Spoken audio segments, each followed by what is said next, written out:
surtout, nous, qui faisons face à une guerre de néocolonisation. Ce n'est pas une guerre contre les terroristes, non. C'est ce qu'on veut vous faire croire. Mais quand je dis que c'est toute l'Union européenne, c'est toute l'Europe, c'est tout l'Occident qui cotise, qui participe à la levée des fonds pour mener ces guerres-là au Niger, au Mali et au Burkina, vous croyez que je le dis pour juste la volonté de médire? Non. C'est des faits. Rappelez-vous, il n'y a pas 3 semaines, ces mêmes terroristes dont vous parlez, que nous appelons des mercenaires, avaient pris la tête de Assimi Goïta, la tête de généraux Indao et Diallo et l'autre Lassina au Mali. Mais d'où leur vient l'argent? Nous le savons. L'argent leur vient à travers un dépôt qui a été fait en Côte d'Ivoire le 28 au 29 janvier. C'est un cargo qui transportait des fonds, qui a fait un atterrissage forcé dans un pays de l'Afrique de l'Ouest que je ne citerai pas, et qui transportait des dizaines de milliards. On connaît le montant exact. Quand ce pays, sur l'aéroport duquel le cargo a fait l'atterrissage forcé, a cherché à savoir qu'est-ce qu'il transportait, ils ont dit non, il n'y a rien. Ils ont dit bon, vous convenez avec nous comme il n'y a rien, nous allons fouiller le cargo. Et c'est là où ils ont dit non, ils ne peuvent pas leur permettre de fouiller le cargo. Ils ont dit, c'est pas votre autorisation qu'on demande, on va fouiller le cargo. Et c'est là où, maintenant, ils ont reconnu que c'est des fonds qu'ils transportaient. Et ces fonds qu'ils transportaient là, avaient pour destination un pays qu'ils ont voulu incriminer.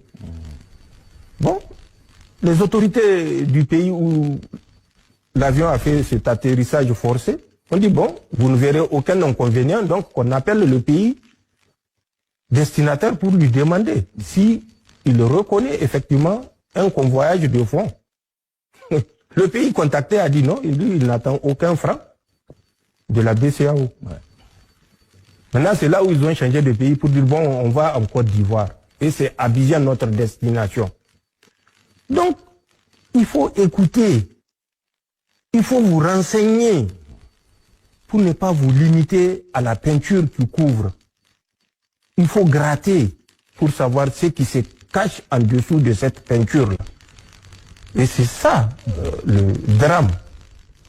Nos gens aiment trop se limiter au superficiel. Nous voyons ceux qui nous attaquent ou qui attaquent la Confédération. C'est parce qu'ils sont superficiels.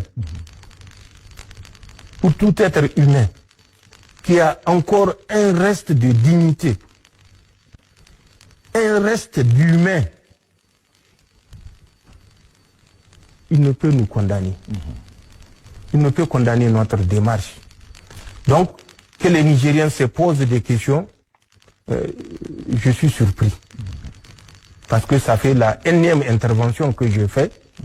Je me dis qu'ils ont eu suffisamment d'éléments d'appréciation et pour que, comme c'est des êtres humains, qu'ils utilisent cette faculté que Allah subhanahu wa ta'ala a placée dans leur tête pour analyser les événements et réfléchir surtout. D'accord. Donc, justement, les attaques vont se répéter. Il n'y a que notre détermination, notre volonté à contraindre les Français et les Européens à changer de regard vis-à-vis des Africains qui pourra mettre fin à ces attaques-là, comme d'autres peuples l'ont réussi en Asie, à côté de nous, en Algérie. Vous croyez que les Algériens se sont couchés pour attendre la clémence des Français? Les Algériens se sont battus. Mais je suis surpris que les gens pensent que la liberté s'obtient en se couchant sur le lit. La liberté c'est des sacrifices. Et des sacrifices sans limite. La souveraineté, c'est des sacrifices. Et c'est des sacrifices sans limite. Et ce sont ces sacrifices-là que nous sommes prêts à consentir pour réfléchir en homme libre, nous mener en homme libre